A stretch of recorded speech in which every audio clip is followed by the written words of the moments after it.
On what should have been the happiest night of her life, a young bride named Sarah is betrayed when her new husband sells her to an Apache warrior in exchange for gold. The year is 1874, and the Arizona Territory is a harsh land where survival often requires choices that test the very essence of human decency. Sarah expects cruelty and captivity from the man who now claims her, but instead finds herself treated with dignity and kindness by a warrior who speaks in gentle tones and offers her respect she never received in her own world. As days turn to weeks, she learns his language and begins to understand his way of life. Mistrust slowly gives way to something neither expected. But how can a heart torn between two worlds ever find peace? Before we jump back in, tell us where you're tuning in from, and if this story touches you, make sure you're subscribed, because tomorrow I've saved something extra special for you. Sarah Elizabeth Hartwell had grown up believing that a lady's greatest accomplishment was the ability to pour tea without trembling and recite poetry in French. Her mother's worn Bible, bound in cracked leather and edged in gold, that had long since faded, rested heavy in her traveling bag as the stagecoach lurched through another pothole on the dusty trail to Prescott. The book had been her mother's dying gift, pressed into Sarah's hands with whispered words about faith sustaining her through whatever trials lay ahead. Catherine Hartwell had been a woman of refinement who'd never imagined her daughter would one day flee Philadelphia society like a criminal escaping justice, but respectability was a luxury the Hartwell family could no longer afford.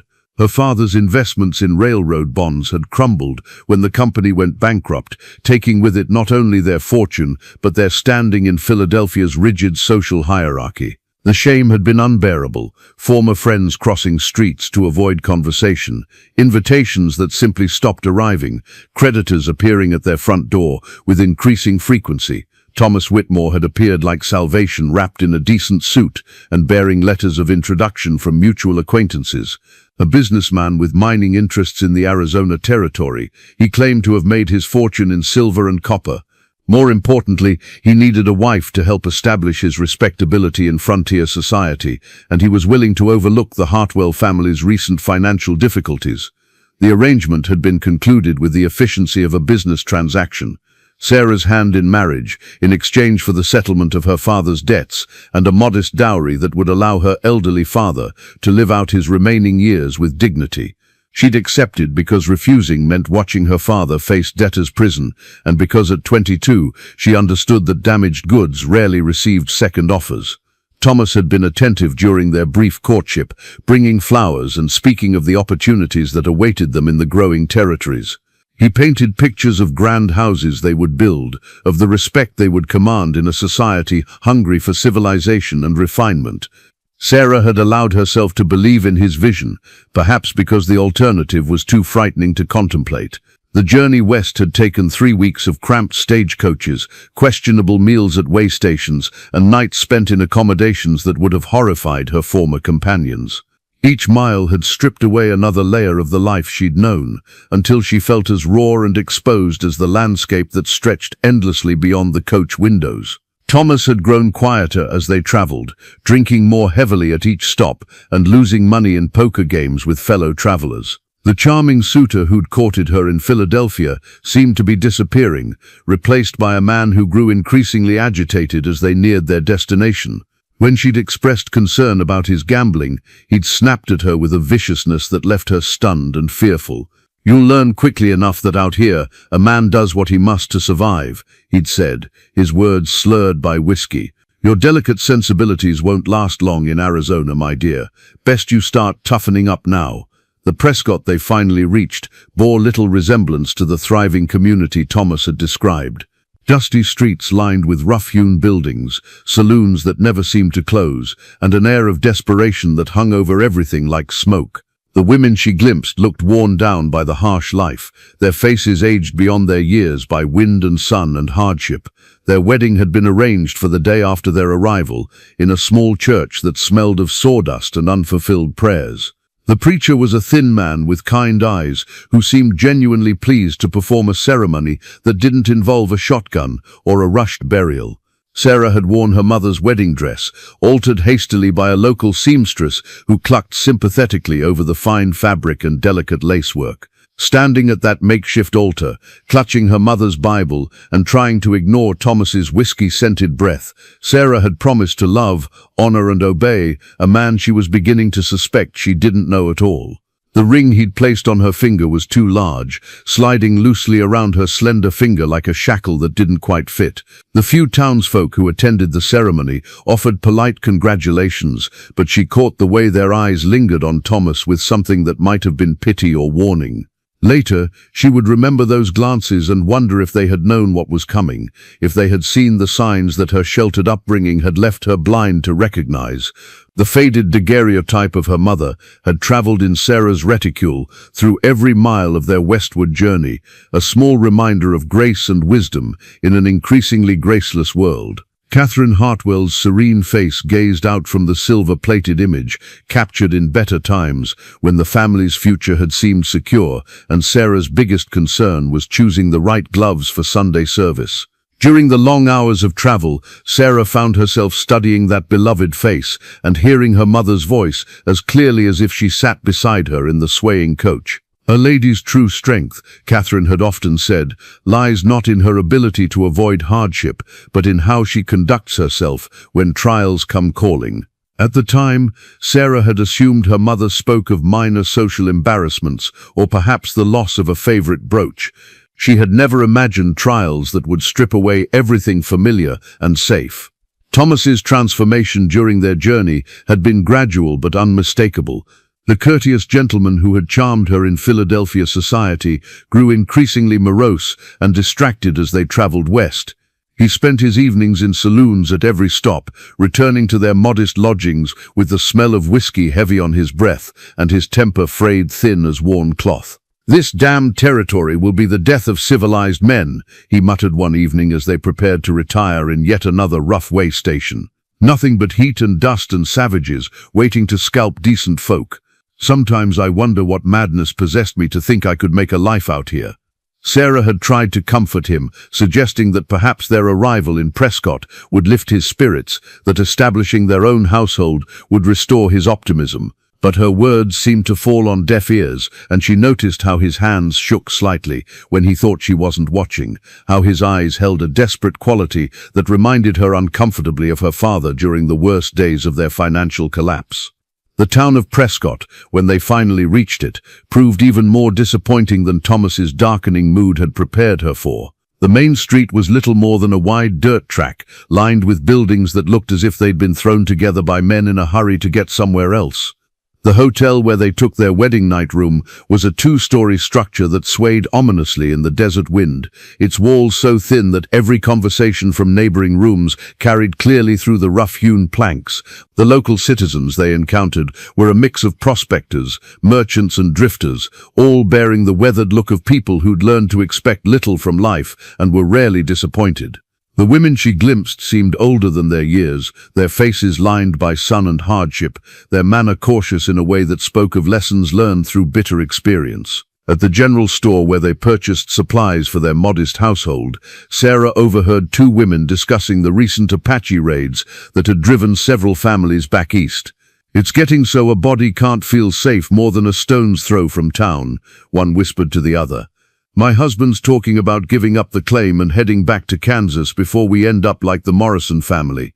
The mention of Apache sent a chill through Sarah that had nothing to do with the desert evening air. In Philadelphia, Indians had been the stuff of dime novels and wild tales told by traveling lecturers. Here, they were a real and present danger that could appear without warning from the surrounding mountains and canyons. Thomas had mentioned them only briefly during their courtship, dismissing her concerns with assurances that the army kept the hostiles well in hand. But the tension she felt in Prescott's streets told a different story. Men kept rifles close at hand, women hurried through their errands without lingering to chat, and even the children seemed subdued, as if they'd learned early that loud voices might attract unwanted attention from the wilderness beyond the town's fragile borders. Their wedding ceremony, hastily arranged for the morning after their arrival, took place in a small adobe church that still smelled of fresh mortar and hope. The preacher, a kind-faced man named Reverend Walsh, spoke movingly about the sanctity of marriage and the importance of two souls joining together to face whatever challenges the frontier might present. But even as Sarah spoke her vows, clutching her mother's daguerreotype in one hand and accepting Thomas's ring with the other, she couldn't shake the feeling that she was stepping into something far more dangerous than a simple marriage. Thomas's hand trembled as he placed the ring on her finger, and she caught him glancing repeatedly toward the saloon across the street, as if something there called to him more strongly than the sacred words being spoken over their union. The ivory hair combs had been Thomas's wedding gift to her, presented with a flourish that morning as she prepared for their ceremony.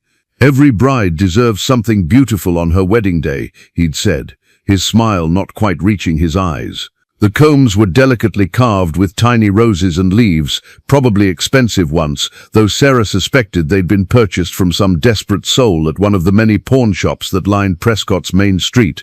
She'd worn them in her hair during the ceremony, their smooth surface cool against her scalp, as Reverend Walsh spoke the words that would bind her fate to Thomas's. Now, hours later, she sat before the cracked mirror in their hotel room, carefully removing the combs and wondering if this would be the last time she'd feel beautiful, the last time such delicate things would have a place in her life. The wedding breakfast had been a modest affair at the hotel's dining room, attended by a handful of townspeople who seemed more curious than celebratory.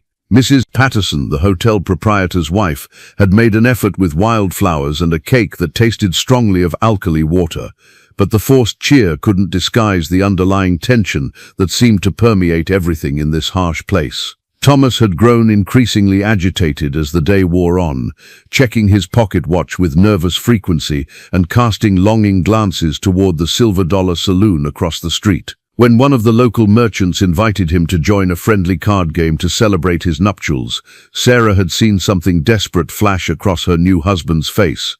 "Just a quick game," he'd assured her, kissing her cheek with lips that tasted of whiskey despite the early hour. "A man should celebrate his wedding properly, and I've been feeling lucky today." That had been 6 hours ago. Through their thin hotel room walls, Sarah could hear the sounds from the saloon, growing louder and more raucous as the evening progressed. Occasionally she caught snatches of angry voices, the sound of furniture scraping across wooden floors, and once, what might have been Thomas's voice raised in what sounded like pleading. She'd tried to occupy herself with arranging their meager possessions in the small room, hanging her few dresses in the narrow wardrobe, and setting her mother's Bible on the rickety table beside the bed. But each passing hour brought fresh anxiety about what was keeping her husband away, on what should have been their wedding night. The other women she'd met in town had treated her with a mixture of sympathy and knowing looks that left her uncomfortable. When she'd mentioned Thomas's business interests in mining, she'd caught more than one exchange of meaningful glances, though no one had been bold enough to voice whatever thoughts those looks conveyed. Mrs. Patterson had been particularly kind, bringing Sarah tea and making gentle conversation about the challenges of frontier life. "It takes a special kind of strength to make a go of it out here," the older woman had said, her weathered hands gentle as she arranged wildflowers in a mason jar. "The desert has a way of showing folks who they really are, underneath all the fancy manners and pretty words." As darkness settled over Prescott, Sarah found herself standing at the room's single window, watching the lamp-lit windows of the saloon and trying to make sense of the sick feeling that had been growing in her stomach since Thomas had left that morning. The ivory combs caught the lamplight as she turned them over in her hands, their delicate beauty seeming almost obscene in this rough place where survival mattered more than aesthetics. A commotion from the street below drew her attention, and she pressed her face to the glass to see a small group of men on horseback riding slowly down the main street. Even in the dim light she could tell these weren't townspeople. They sat their horses with a fluid grace that spoke of lives spent in the saddle, and something about their bearing made her breath catch in her throat. Apache. The word formed in her mind with cold certainty, though she'd never seen an Indian before tonight. They moved with quiet confidence through the town, and she noticed how quickly the few people still on the street melted into doorways and shadows. These weren't the savage raiders of dime novel stories, but there was something undeniably dangerous about them, a sense of barely contained power that made her step back from the window. The sound of heavy footsteps on the hotel stairs broke her trance, and she heard Thomas's voice in the hallway, thick with drink, and raised in what sounded like argument with another man. When the door burst open, Thomas stumbled into the room, his wedding clothes disheveled, and his face bearing the desperate look of a man who'd lost everything he'd ever owned. Behind him stood a tall Apache warrior, his dark eyes taking in every detail of the small room before settling on Sarah with an expression she couldn't read. In his hand he held a leather pouch that clinked softly with the sound of coins. The bag of gold coins hit the rickety table with a dull thud that seemed to echo through Sarah's chest like a death knell. In the lamplight, the leather pouch looked innocuous enough, but the weight of it, the way Thomas's eyes fixed upon it with desperate hunger, told her that her life had just taken a turn into territory more foreign than anything she'd encountered on their westward journey. 30 pieces, Thomas said, his voice slurred but carrying an edge of hysteria. Enough to cover my debts and get me passage back east, back to civilization where a man can make an honest living. He wouldn't meet her eyes as he spoke, instead staring at the coins as if they might disappear if he looked away. The Apache warrior stood silent in the doorway, his presence filling the small room despite his stillness. Sarah had never been this close to an Indian before, and everything she'd heard in Philadelphia drawing rooms had prepared her to see a savage, a painted demon from frontier nightmares. Instead, she found herself looking at a man perhaps 30 years of age, tall and lean, with intelligent dark eyes that seemed to take in everything while revealing nothing of his thoughts. "Thomas," she whispered, her voice barely audible even to herself. "What is this? What's happening?" Her husband finally looked at her then, and the guilt in his face told her everything she didn't want to know. "I lost everything, Sarah. The mine, the claims, every dollar I brought west. These gentlemen at the card table, they were very understanding about extending credit, but patience has its limits." The word gentleman carried bitter irony, and Sarah understood that Thomas had fallen into debt with men who collected what was owed through methods that didn't involve courts or lawyers. The kind of men who would accept alternative forms of payment when cash wasn't available. "You can't mean to," she began, but her words died as Thomas began stuffing his few belongings into his traveling bag with shaking hands. "Ina here has been most reasonable," Thomas continued, gesturing toward the Apache warrior as if discussing a business transaction for livestock. "He needs a woman to keep his household, and I need to settle my obligations. It's a fair trade, and you'll be safer with him than you would be if I leave you here to face my creditors alone." The Apache man, Ina, spoke for the first time, his English careful but clear. "Your husband owes much money to dangerous men. They would sell you to traders who take women south, across the border. Such women are not seen again." Sarah felt the floor seem to tilt beneath her feet as the full horror of her situation became clear. Thomas hadn't just gambled away their future, he'd gambled away her very life, and now stood ready to hand her over to a stranger, as if she were a piece of property to be bartered. "Please," she whispered, though she wasn't sure whether she was pleading with Thomas or with the tall Apache, who watched their exchange with impassive dignity. "There must be another way. We could return east together, start over. My father would help us." Thomas laughed bitterly, the sound harsh in the small room. "Your father? The man who sold you to me to pay his own debts. What help could he possibly offer now?" The cruelty in his words was like a physical blow, stripping away the last of her illusions about the man she'd married that morning. Ina stepped forward, his movement fluid and silent. "I give you my word that no harm will come to you," he said, addressing Sarah directly for the first time. "You will be treated with respect and protected from those who would do you evil. Protected." Sarah's voice rose despite her efforts to maintain control. "By taking me away from everything I know, everyone I love." "There is no one here who loves you," Ina replied, his words gentle but implacable. "This man who calls himself your husband sells you like a horse or a cow. Is this how love shows itself in your world?" The truth of his observation cut deeper than any knife could have. Thomas was already moving toward the door, his bag in one hand and his eyes fixed on some imagined future that apparently didn't include her. In all his talk of escape and salvation, he hadn't once suggested that she might come with him, hadn't even pretended that their marriage vows meant anything more than convenient words spoken to satisfy social convention. "I'll send for you when I'm established again," Thomas said, the lie obvious even to him. "Once I've rebuilt my fortune, we can be together properly." but he was already walking out the door as he spoke, leaving behind only the lingering smell of whiskey and fear. Sarah stood frozen in the middle of the room, still wearing her wedding dress, still carrying the ivory combs in her trembling hands, while her husband disappeared into the night like smoke. Ayana remained in the doorway, patient as stone, waiting for her to understand that her old life had ended, as surely as if she'd died. The bag of coins sat on the table between them, 30 pieces of silver that had bought and sold her soul to a stranger whose language she didn't speak, whose ways she didn't understand, whose very existence represented everything her sheltered upbringing had taught her to fear. Her wedding dress, once pristine white silk adorned with her grandmother's pearl buttons, now bore the stains of tears and dust as Sarah sat rigidly in the saddle of Ayana's horse. The fabric had torn at the hem during her stumbling exit from the hotel, and she could feel more rips forming as the desert thorns caught at the delicate material with each mile they traveled away from Prescott. The dress had been her mother's, carefully preserved in tissue paper and lavender sachets, altered with loving hands for Sarah's special day. Now it felt like a mockery, a beautiful shell wrapped around the emptiness where her life used to be. With each passing hour, the silk grew more bedraggled, the pearls more tarnished, until she resembled nothing so much as a discarded doll left too long in the weather.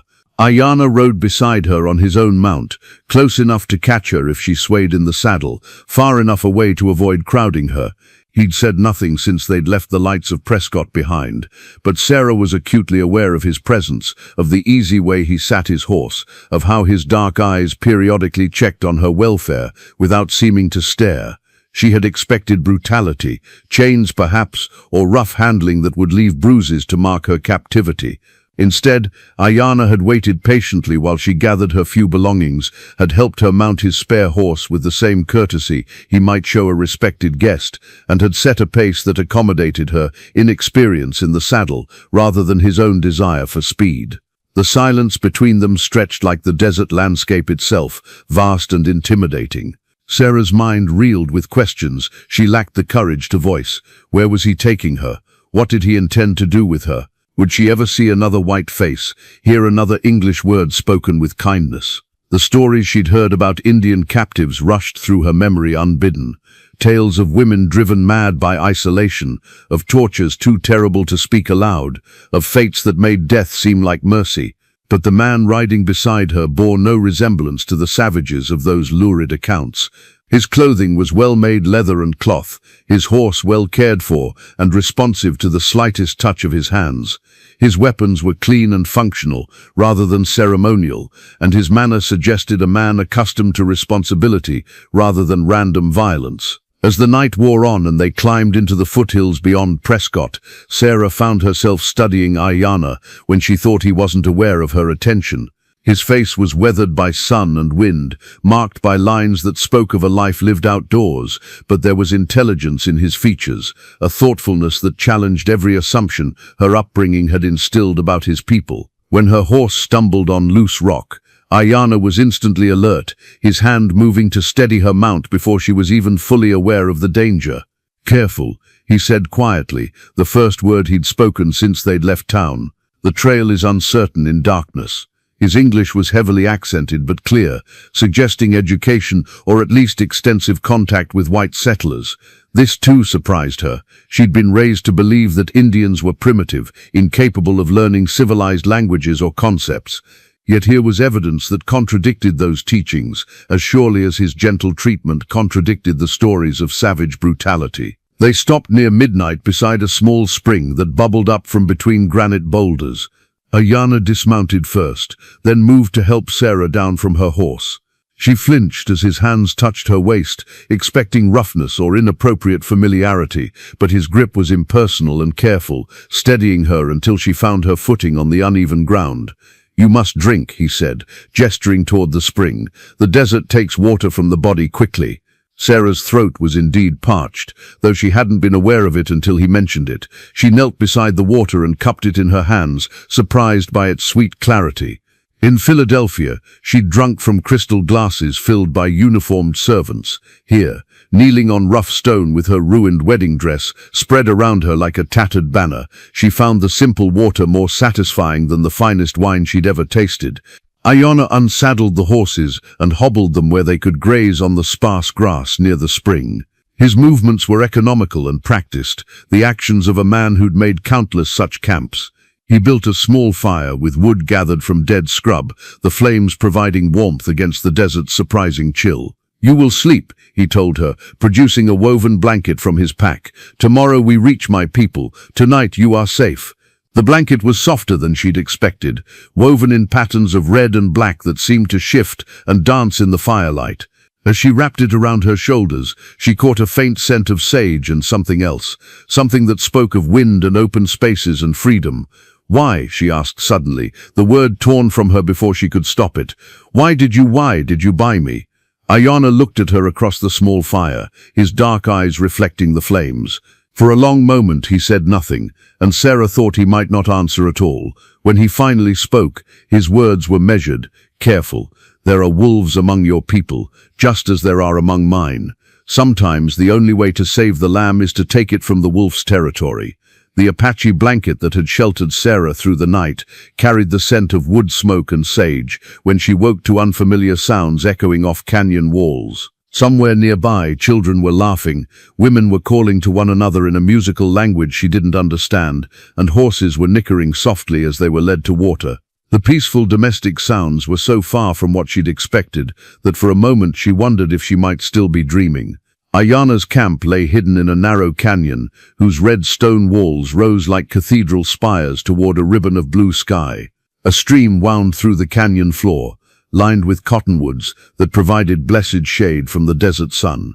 The location was defensible, concealed, and beautiful in a way that took Sarah's breath away, despite her circumstances. But it was the people who truly challenged everything she thought she knew about Apache life. Instead of the primitive savages described in Philadelphia newspapers, she saw a community that functioned with obvious organization and purpose. Children played games that required strategy and skill, women worked at tasks that demanded both artistry and practical knowledge, and men discussed matters with the serious attention of any town council she'd ever observed. Sarah sat wrapped in Iona's blanket, watching this foreign world with the fascination of a naturalist observing an entirely new species. The women wore clothing that was both practical and beautiful, decorated with beadwork and embroidery that spoke of patient hours and considerable skill. Their hair was arranged in complex styles that would have impressed the finest Philadelphia hairdressers, and they moved with a confidence that suggested they were valued members of their community rather than mere property. An elderly woman approached, her weathered face kind despite the curiosity in her dark eyes. She spoke to Iona in rapid Apache, gesturing towards Sarah with movements that seemed more concerned than hostile. Sarah caught the sound of her own name in the flowing syllables, though she couldn't understand anything else being discussed. Iona responded in the same language, his tone respectful in a way that suggested the old woman held considerable authority in the community. Sarah noticed how he listened to her words carefully, nodding at points as if receiving wisdom rather than simply making conversation. When their discussion ended, the woman approached Sarah with a pottery bowl filled with what appeared to be some kind of stew. The aroma was unfamiliar but not unpleasant, and Sarah's empty stomach reminded her that she hadn't eaten since her wedding breakfast the previous morning. "Grandmother Chenoa wishes you to eat," Iona translated. "She says you are too thin, that the journey has been hard for you." Sarah accepted the bowl with trembling hands, surprised by the woman's kindness. In all her imaginings about Indian captivity, she'd never considered the possibility of being fed by a concerned grandmother who clucked over her welfare like a mother hen. The stew was surprisingly good, flavored with herbs she couldn't identify, but seasoned with obvious care. As she ate, more women gathered around her, chattering among themselves in voices that sounded curious rather than threatening. They examined her ruined wedding dress with obvious interest, fingering the silk fabric and exclaiming over the pearl buttons with the appreciation of people who understood fine craftsmanship. One younger woman, probably close to Sarah's own age, brought a wooden comb and gestured toward Sarah's tangled hair. The offer was made with shy smiles and gentle movements that transcended language barriers.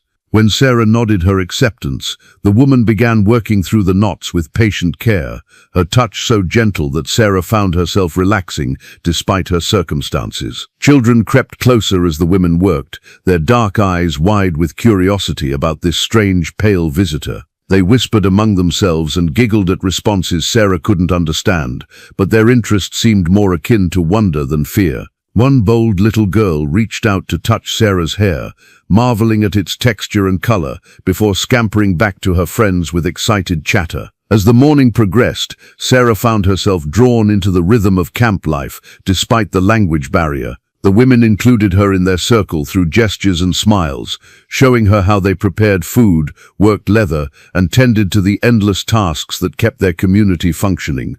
Their methods were different from anything she'd learned in Philadelphia society, but their efficiency and skill were undeniable. Ayuna watched these interactions from a respectful distance, and Sarah noticed how the other men in the camp deferred to him in matters that seemed to concern her welfare. He was clearly a person of some importance here, though his authority seemed to come from respect rather than fear. When the sun reached its zenith and the canyon walls provided welcome shade, Ayuna approached with a cup of cool water and a place for her to rest away from the curious eyes of the children. "My people are not what you expected," he observed, settling beside her on a woven mat. Sarah considered her words carefully before responding. "No," she admitted, "they are not." The wooden cup that Ayuna carved for her during their third evening together was a simple thing, fashioned from pine and polished smooth by patient hands. But as Sarah held it, feeling the careful attention to detail in every curve and surface, she understood that this small gift represented something far more significant than mere practicality. It was the first thing anyone had made specifically for her comfort since her mother's death, the first gesture that suggested she might be seen as a person rather than a burden or a piece of property. Sarah had been watching Ayuna work on the cup for 2 days, stealing glances as he sat by the fire in the evening, his long fingers shaping the wood with tools that seemed almost delicate in his large hands. She'd assumed he was making it for someone else, perhaps one of the children who often gathered around him to hear stories or receive instruction in various skills. When he presented it to her with formal courtesy, saying simply, "For you, so that you need not share with others," she felt something shift inside her chest, some small wall beginning to crack. The gesture was kind without being intimate, practical without being dismissive, and it spoke of a consideration for her needs that she'd never received from Thomas, even during their brief courtship.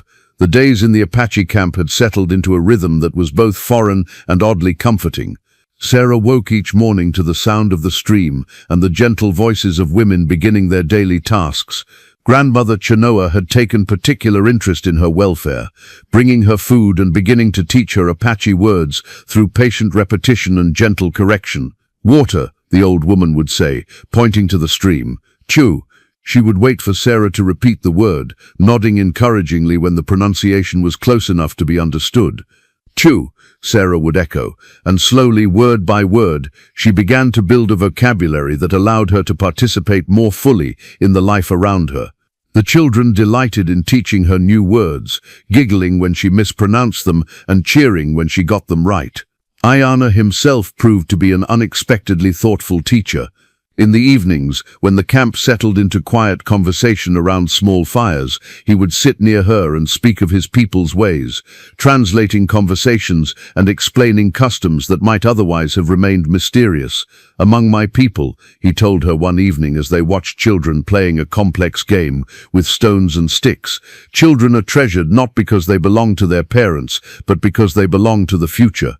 Each child who grows strong and wise makes the whole people stronger." Sarah found herself comparing this philosophy to her own upbringing, where children were seen primarily as extensions of their parents' social standing, valued for their ability to make advantageous marriages or enhance family prestige. The Apache approach seemed both more practical and more loving, focused on the child's development rather than their utility. As she learned more words and began to understand fragments of conversations, Sarah discovered that Ayana held a position of considerable respect in the community. The other men sought his counsel on matters ranging from hunting strategies to disputes between families. The women brought him their concerns about the children's education and the camp's security. Even the elders listened carefully when he spoke, weighing his words with obvious consideration. "You are a leader among your people," she observed one evening as they walked along the stream while the camp prepared for sleep. Ayana was quiet for a moment before responding. "Leadership is not about commanding others, it is about serving them, about making decisions that benefit the whole rather than the self. A leader who thinks only of his own desires will soon find himself leading no one." The implicit criticism of Thomas's behavior was gentle but unmistakable, and Sarah felt heat rise in her cheeks as she considered how completely her husband had embodied the selfish leadership Ayana described. Thomas had thought only of his own escape from debt, his own comfort, his own future, without any consideration for the woman whose life he'd destroyed in the process. "In my world," she said carefully, "men often become leaders through wealth or family connections, rather than wisdom or service. And how well does that serve your people?" Ayana asked. Sarah thought of the corruption she'd witnessed in Philadelphia politics, the way wealth could buy influence, and influence could buy favorable treatment from judges and lawmakers. She thought of her father's financial ruin, caused partly by trusting men whose only qualification for handling investments was their social standing rather than their competence. "Not well," she admitted, "not well at all." That night, as she lay wrapped in her blanket listening to the peaceful sounds of the sleeping camp, Sarah held her wooden cup and considered how drastically her understanding of civilization had changed in just a few days. The hand-carved wooden comb that Ayana presented to her after a week in the camp was far more elaborate than the simple cup he'd made earlier. Delicate flowers and vines wound around its handle, and the teeth were spaced perfectly for working through her fine hair without causing pain.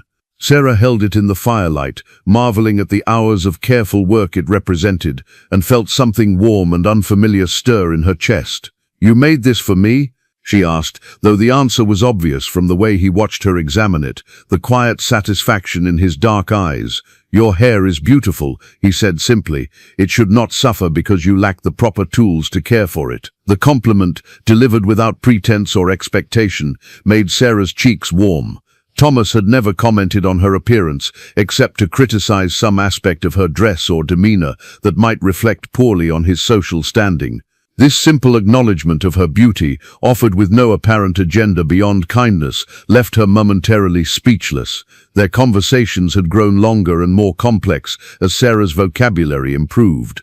Ayana seemed to take genuine pleasure in teaching her, patiently correcting her pronunciation and encouraging her efforts even when she struggled with concepts that had no direct translation between their worlds. "In your language," she'd asked him the day before, "how do you say freedom?" He'd been quiet for a long moment, considering. "We have no word that means exactly what yours does. We say il-kidi, to walk your own path. But this assumes that all paths are connected, that one person's journey affects the whole community." Sarah had puzzled over this, thinking of how her own people spoke of freedom as the right to do as one pleased without consideration for others. The Apache concept seemed both more limiting and more expansive, acknowledging individual choice while recognizing responsibility to the community. "What does your word freedom mean to you?" Ayana had asked. Sarah had started to give the standard answer about liberty and self-determination, but found herself stopping. What had her freedom meant in Philadelphia? The freedom to pour tea correctly and speak French, and marry whoever her father chose for her financial convenience. The freedom to be decorative and obedient and silent about her own desires. "I think," she'd said slowly, "that I never understood what freedom meant until I lost it, or thought I had lost it." Now, as she ran the beautiful comb through her hair, Sarah reflected on how strange it was that captivity had brought her more genuine choice than she'd ever known in civilized society. Here she was learning skills that were actually useful, contributing to work that mattered, being valued for her growing abilities rather than her potential to enhance someone else's status. The women had begun including her more fully in their daily tasks. She'd learned to prepare traditional foods, to work with leather and beads, to help with the endless maintenance that kept the camp functioning. Her hands, once soft and useless except for ornamental purposes, were developing calluses and strength. Her back no longer ached from the unaccustomed physical labor. More importantly, she'd begun to understand the subtle social structures that governed Apache life. She watched how decisions were made through consensus rather than decree, how conflicts were resolved through discussion and compromise rather than force, how resources were shared according to need rather than accumulated for individual advantage. "Your people are wiser than mine," she told Ayana one evening as they sat by the stream, listening to the night sounds of the desert. "We have had to be," he replied. "When survival depends on cooperation, wisdom becomes more valuable than wealth." Sarah thought of the waste she'd witnessed in Philadelphia society, the enormous amounts of food and resources consumed by the wealthy while the poor went without. Here, nothing was wasted. Every scrap of leather, every bone from hunted game, every useful material was carefully preserved and put to good use. "Do you miss your old life?" Ayana asked gently. Sarah considered the question seriously.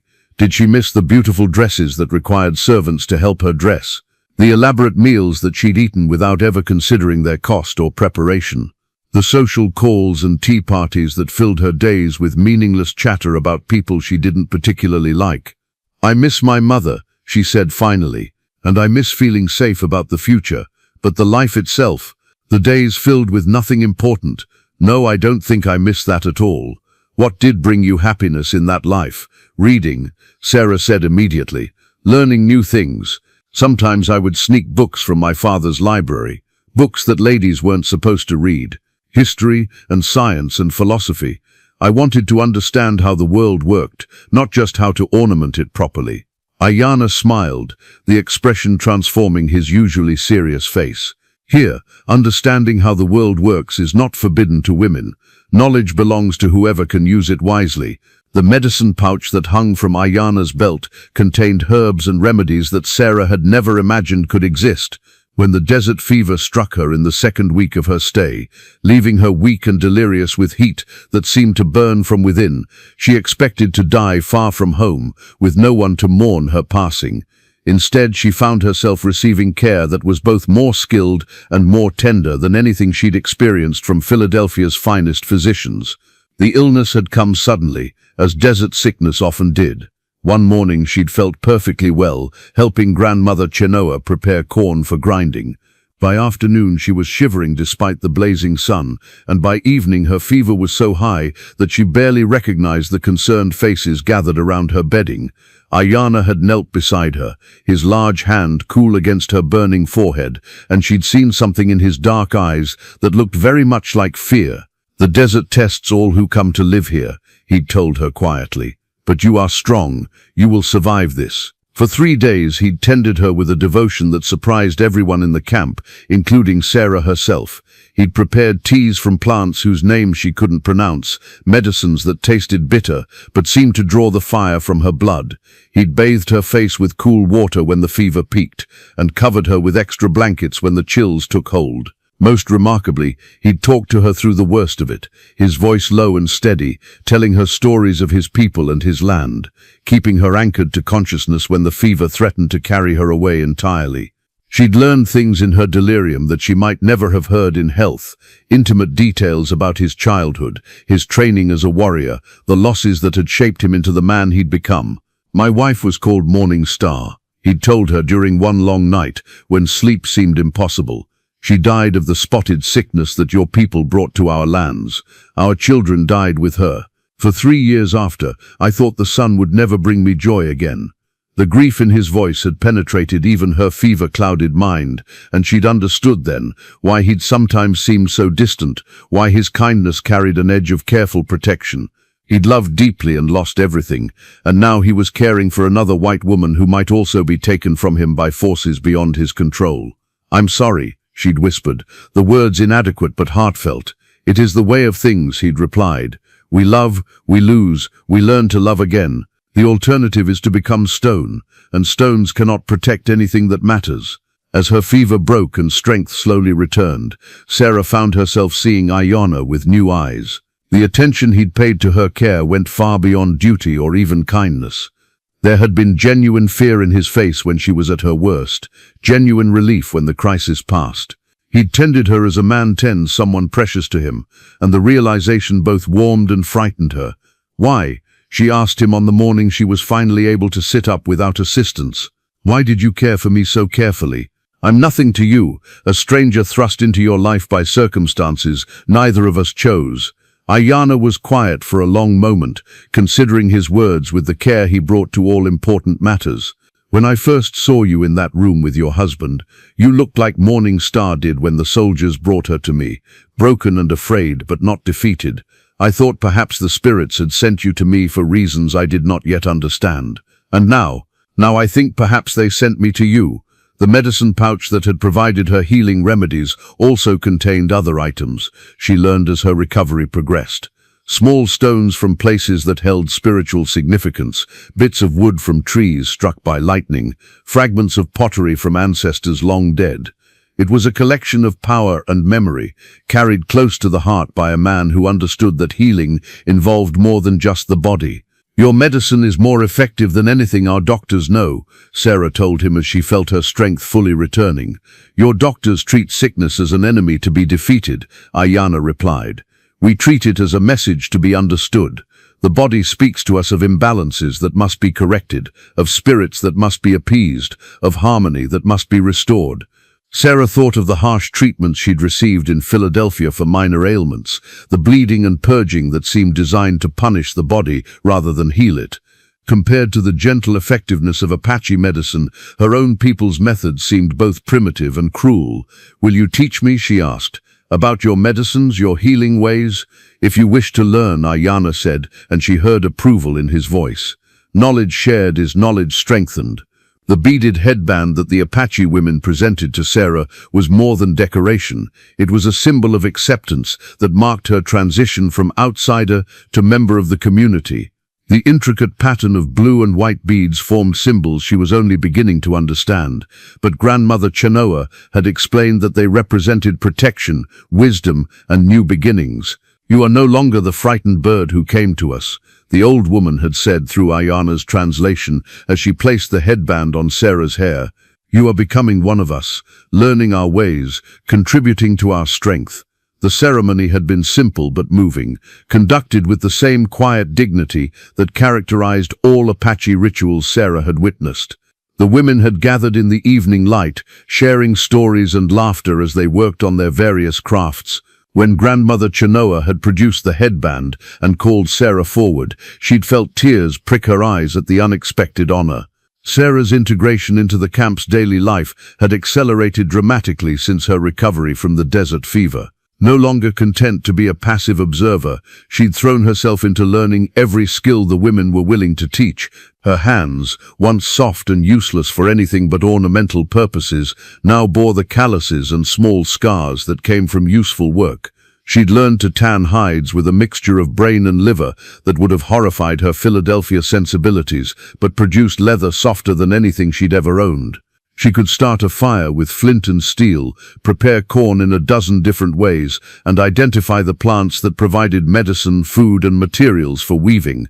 More importantly, she'd learned to see herself as part of something larger than her individual concerns. In Philadelphia society, her value had been measured by her ability to reflect well on her family's status and eventually her husband's position. Here she was valued for her growing ability to contribute to the community's welfare and survival.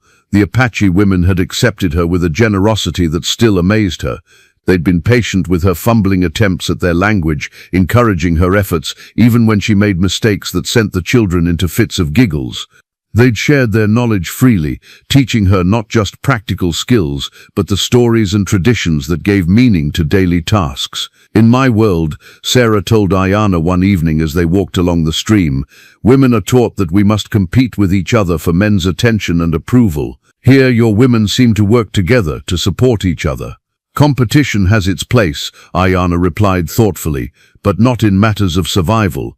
When the desert is your enemy, you cannot afford to make enemies of your own people. Sarah thought of the elaborate social games she'd witnessed in Philadelphia drawing rooms, the way women undermined each other with careful words and calculated slights. The energy wasted on such petty conflicts could have accomplished so much if directed toward useful purposes. Her relationship with Ayana had deepened during her illness and recovery, though neither of them had spoken directly about the feelings that seemed to grow stronger each day. She found herself watching for his return when he left camp on hunting trips, felt a warmth in her chest when he sought her company in the evenings, treasured the moments when their hands accidentally touched as he helped her with some task.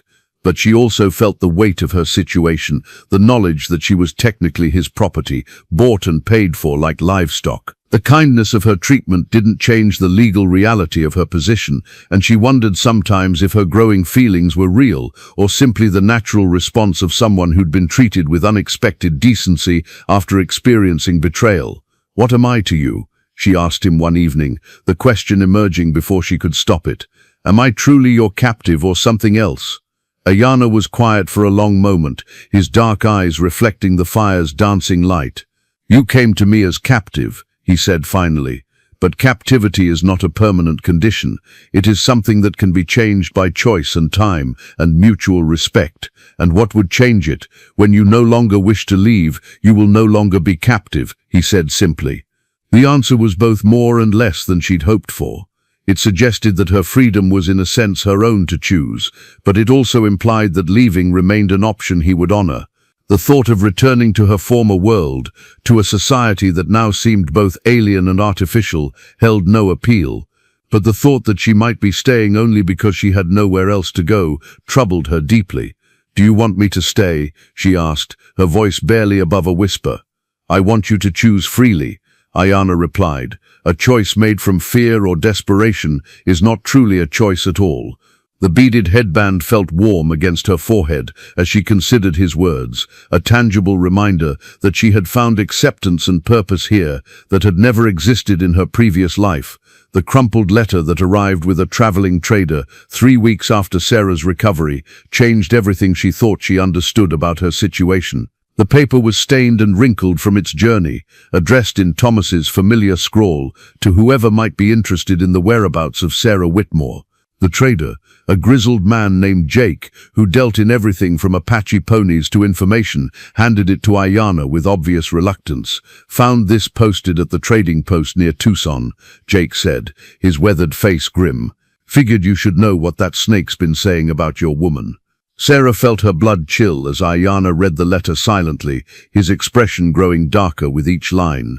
When he finished, he looked at her with something that might have been pain or anger, though his voice remained carefully controlled. "Your husband has been telling people that you were taken by Apache raiders," he said quietly. "He claims he tried to rescue you, but was outnumbered. He has made himself a hero, and you a victim in his story." "What does the letter say?" Sarah asked, though she dreaded the answer. Ayana hesitated, then began to read Thomas's words aloud. "My dear wife was stolen from our wedding bed by savage Apache, who attacked our settlement. I fought valiantly, but was overwhelmed by their numbers. If anyone knows of her whereabouts, I am prepared to pay handsomely for information leading to her recovery, as I cannot rest until she is returned to Christian civilization." The lies came so easily from Thomas's pen that Sarah felt sick listening to them, but worse was yet to come. Jake shifted uncomfortably before speaking again. "There's more you need to know," the trader said. "Been hearing talk around the territory about what really happened that night. Seems your husband got himself in deep with some mighty dangerous folks, men who deal in things besides cards and whiskey." "What kind of things?" Ayana asked, though his tone suggested he already suspected the answer. "Human things," Jake said bluntly. "Women mostly. Young ones they can ship south to Mexico, where questions don't get asked. Word is, Whitmore owed them near $2,000, and they were planning to take his wife as payment when you showed up with a better offer." The truth hit Sarah like a physical blow. Thomas hadn't just betrayed her for gambling debts, he'd sold her to save her from an even worse fate. But that meant Ayana had known. He'd deliberately outbid slave traders to purchase her freedom, rather than her captivity.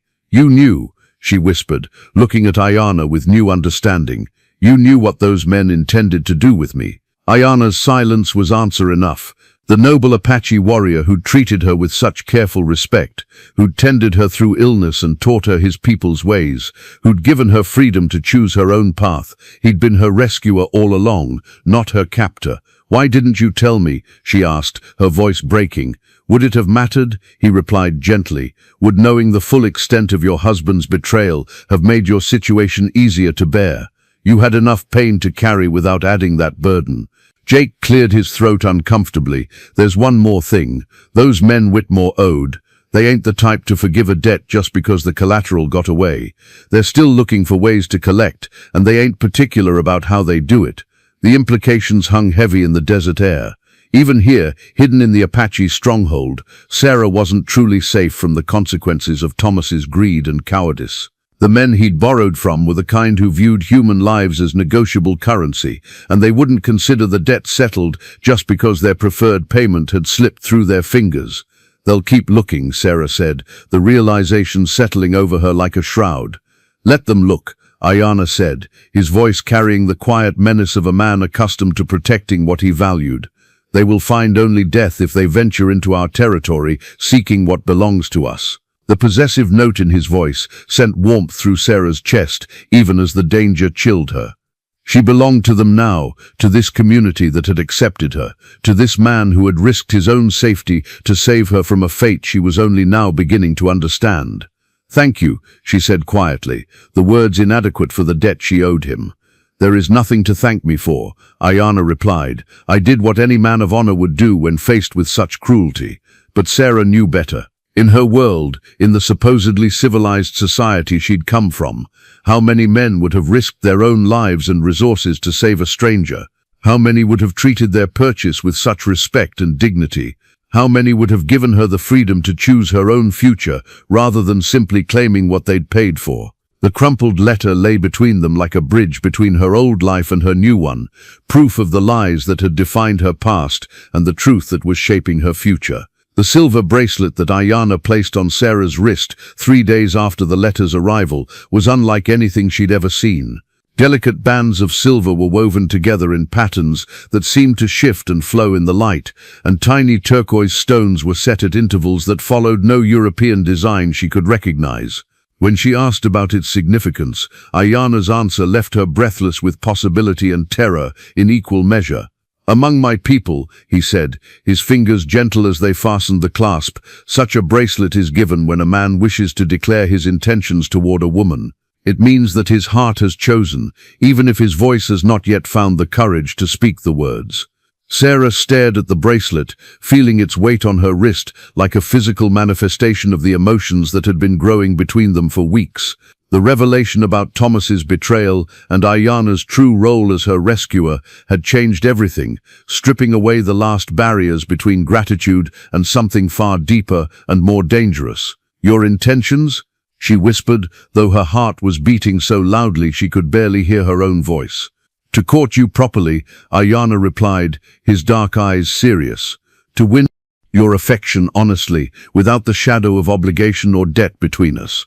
To prove that what I feel for you has nothing to do with what I paid for your freedom and everything to do with the woman you have shown yourself to be. The careful formality of his words couldn't disguise the emotion beneath them, and Sarah found herself remembering all the small kindnesses he'd shown her, all the moments when she'd caught him watching her with an expression she hadn't dared to interpret.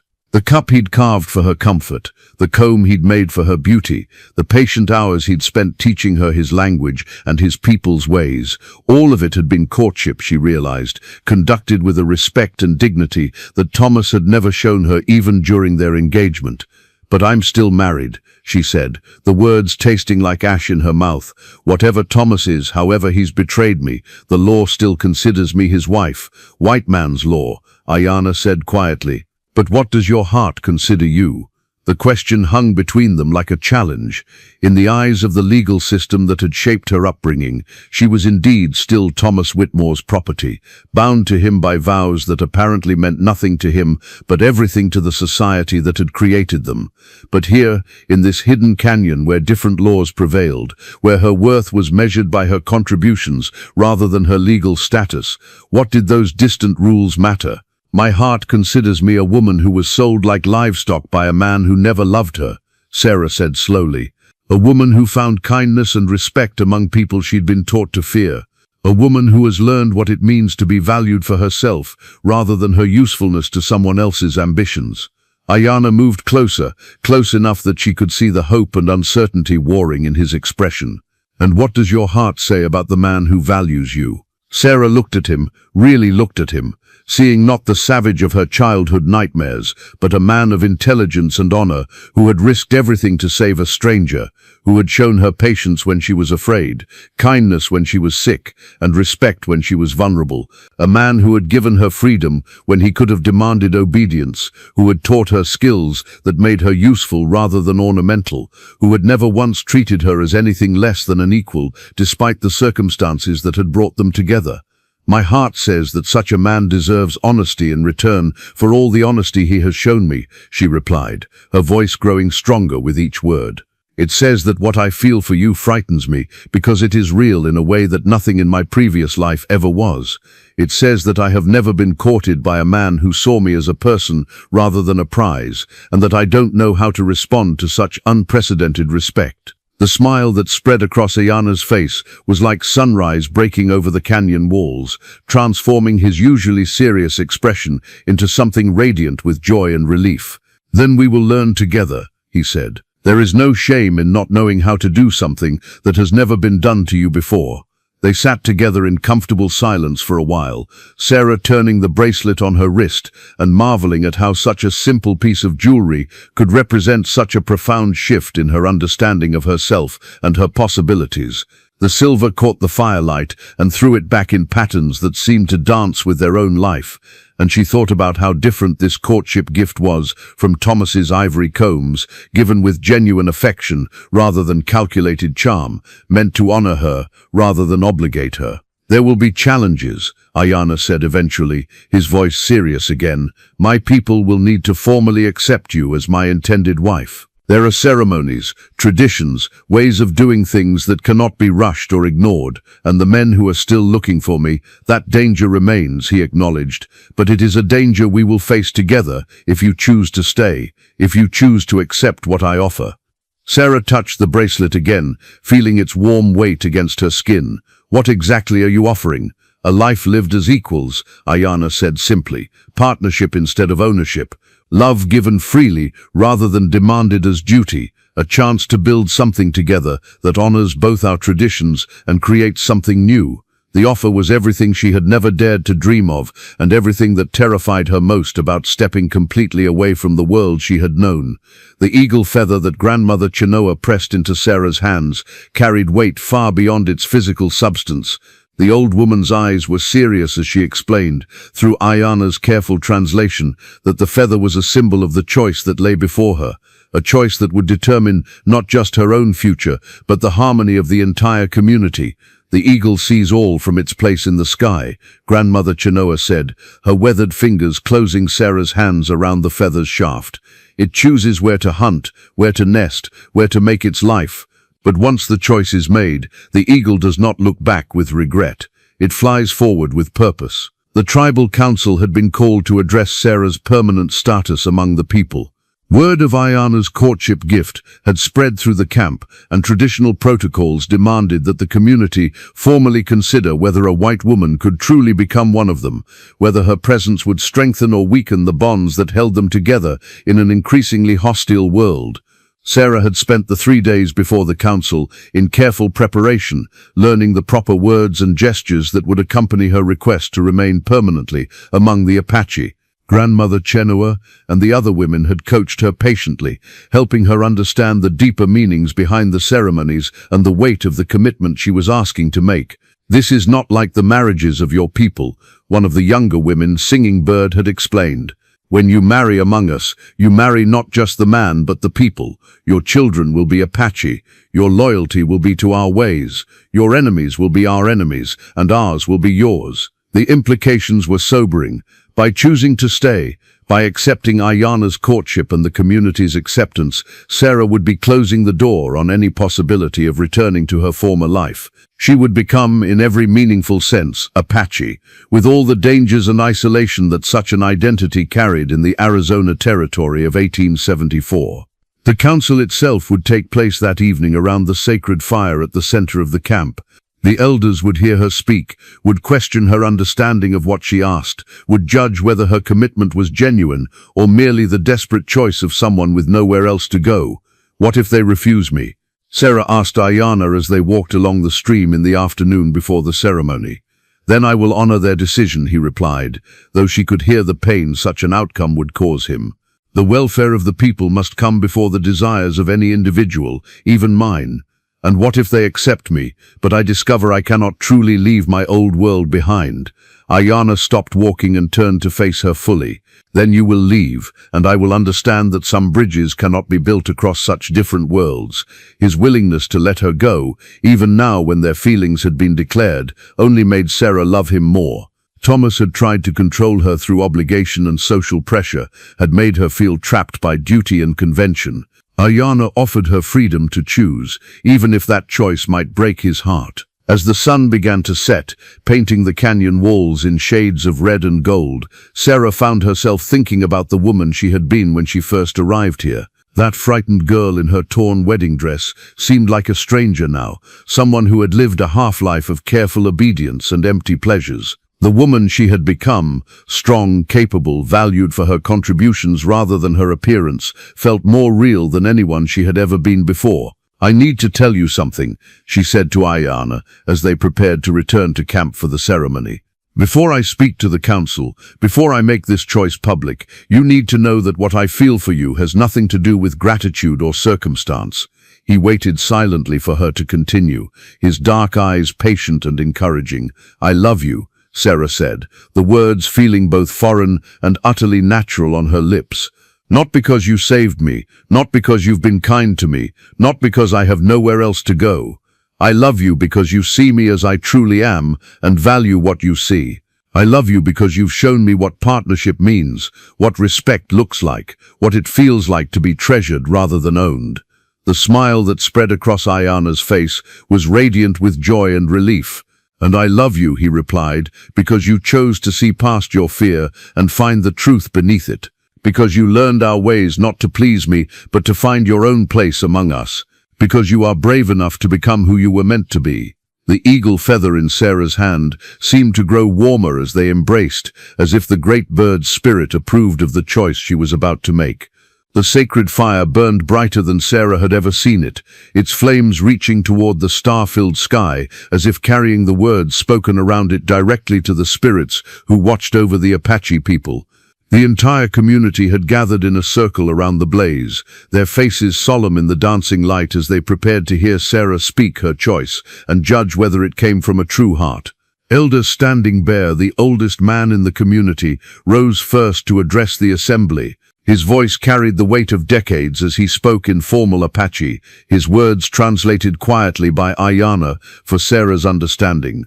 We gather tonight to hear the words of the white woman who asks to walk among us as one of us. This is not a decision to be made lightly, for it affects not just her life and the life of Ayana, who would claim her, but all our lives and the lives of our children yet unborn. Sarah felt the weight of dozens of eyes upon her as Standing Bear continued. The woman must speak for herself. She must tell us why she wishes to abandon the ways of her birth people and take on the burdens and joys of ours. She must convince us that her choice comes from wisdom rather than desperation, from love rather than fear. When Standing Bear gestured for her to rise, Sarah stood slowly, feeling the eagle feather in her hand and drawing strength from its symbolic power. She had practiced her words in Apache, wanting to address the people in their own language, despite her imperfect pronunciation and limited vocabulary. Honored elders, respected friends, she began, her voice carrying clearly in the still desert air. I stand before you tonight, not as the frightened woman who came here many weeks ago, but as someone who has learned what it means to belong to something greater than herself. She paused, gathering her thoughts and her courage, aware that every word mattered. In the world I came from, I was valued only for what I could bring to a man's reputation or wealth. I was taught to be decorative, obedient, useful only in the ways that pleased others. I was never asked what I wanted, never encouraged to develop skills that mattered, never treated as if my thoughts or feelings had value. A murmur went through the crowd as Ayana translated her words for those whose English was limited. Sarah saw nods of understanding from some of the women, recognition of struggles that transcended cultural boundaries. Here among you, I have learned what it means to be truly valued, she continued, her voice growing stronger. You have taught me skills that matter for survival and community. You have listened to my ideas, trusted me with important tasks, included me in decisions that affect us all. You have shown me what family really means, what partnership looks like, what love based on respect feels like. Sarah turned slowly, making eye contact with as many faces as she could see in the firelight. I do not ask to join you because I have nowhere else to go. I ask because I have found where I belong. I do not want to stay because I fear the dangers of leaving. I want to stay because I have found purpose and joy and love among you that I never knew existed. She held up the eagle feather, its surface catching the flame's glow. Grandmother Chenoa told me that the eagle chooses where to make its life and then flies forward without looking back. I choose this life, this community, this man who has shown me the meaning of true partnership. I choose to be Apache, not because it is easy, but because it is right. The silence that followed her words stretched long enough for Sarah to begin worrying that she had said something wrong, offended someone, failed to convey the depth of her commitment. Then Grandmother Chenoa rose, her ancient voice carrying surprising strength as she spoke. The woman speaks truth. I have watched her learn our ways, not to please others but to find her own path. I have seen her work beside us, suffer with us, grow strong among us. She is no longer the broken bird who came to us. She has become one of our own in her heart. One by one, other members of the community rose to speak. Some questioned her understanding of the hardships she would face as an Apache woman in a world increasingly hostile to their people. Others asked about her commitment to raising children in Apache traditions, to supporting the community in times of war and privation. Sarah answered each question honestly, acknowledging the challenges while affirming her determination to meet them. When Ayana was asked to speak about his intentions, he stood with quiet dignity and declared his love for her and his belief that their union would strengthen rather than weaken the bonds that held the community together. Finally, Standing Bear called for the decision. The vote was conducted in the traditional way, with each adult member of the community placing a white stone or a black stone in a basket passed among the circle. Sarah watched with her heart pounding as the stones accumulated, unable to tell from their expressions how the vote was going. When the counting was done, Standing Bear smiled for the first time that evening. "The people have spoken," he announced. "Sarah Hartwell, you are welcome among us as a daughter, a sister, a member of our community. Ayana, you have our blessing to pursue your courtship according to our traditions." The Apache wedding stones that Ayana placed in Sarah's palms were smooth river rocks, worn by countless seasons of flowing water until they fit together perfectly, one light and one dark, representing the joining of two different paths into one shared journey. The ceremony that would bind them took place 7 days after the tribal council's acceptance, giving the community time to prepare and Sarah time to learn the sacred words she would speak. Unlike the hurried Christian ceremony that had bound her to Thomas, this Apache wedding was rich with meaning and conducted with reverence that made every moment feel significant. Sarah wore traditional Apache clothing crafted by the women of the community, a soft duskin dress, decorated with intricate beadwork and silver ornaments that caught the morning light. Her hair was braided with eagle feathers and wildflowers, and the silver bracelet Ayana had given her gleamed on her wrist, alongside new copper bands that marked her changing status.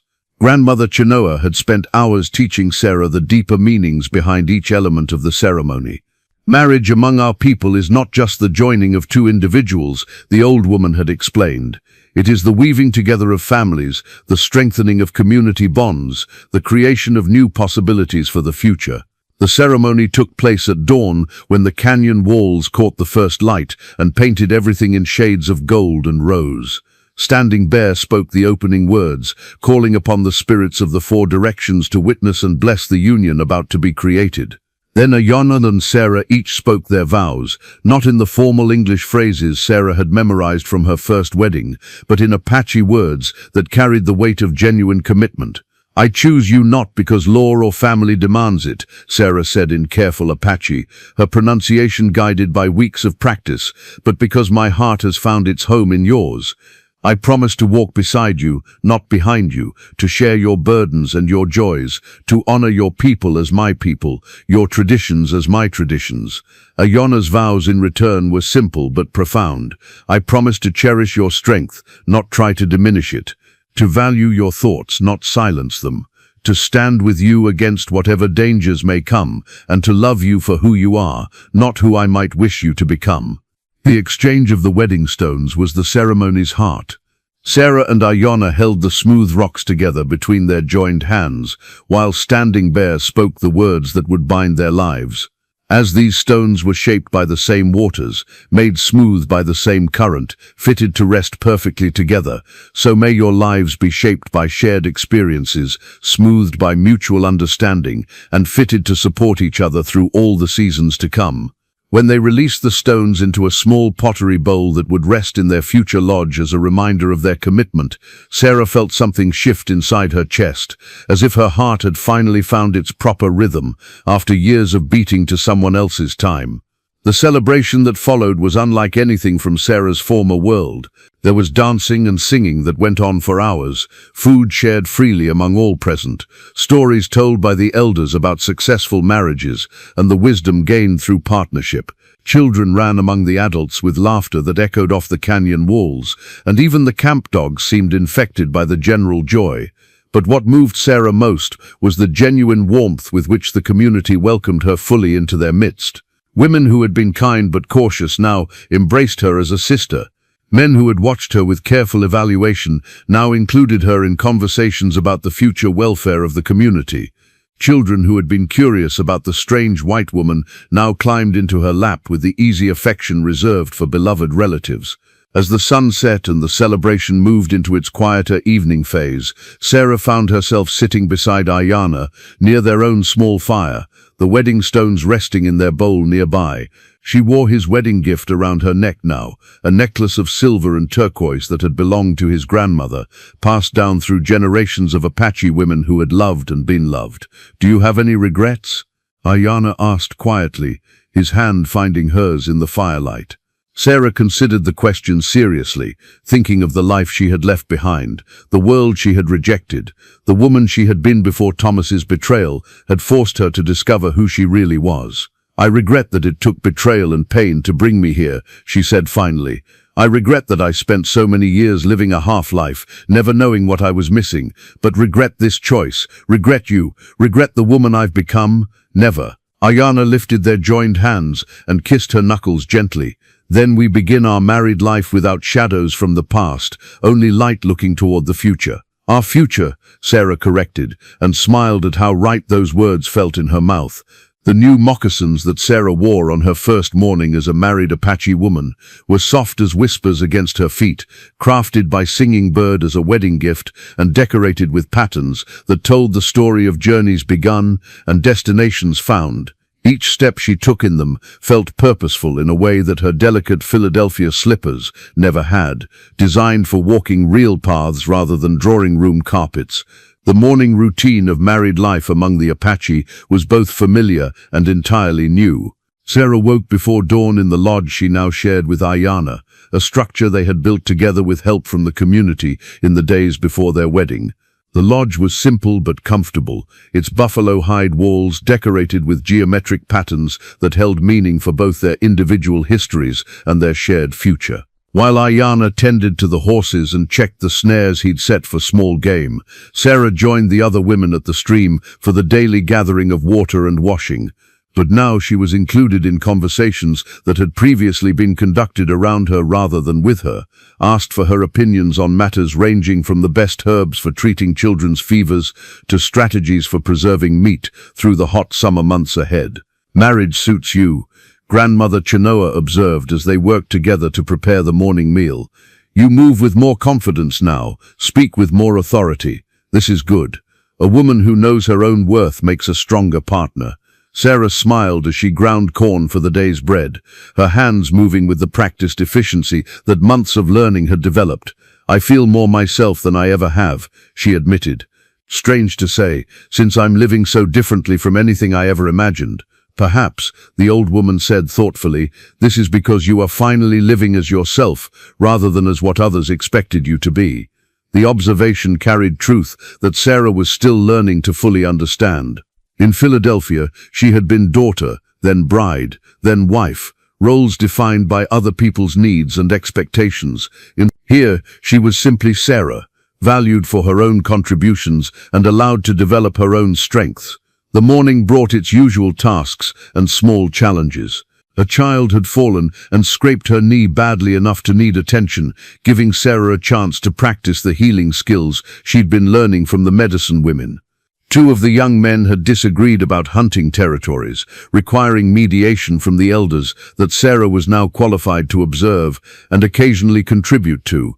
But underlying the normal rhythms of camp life was a contentment that Sarah had never experienced before.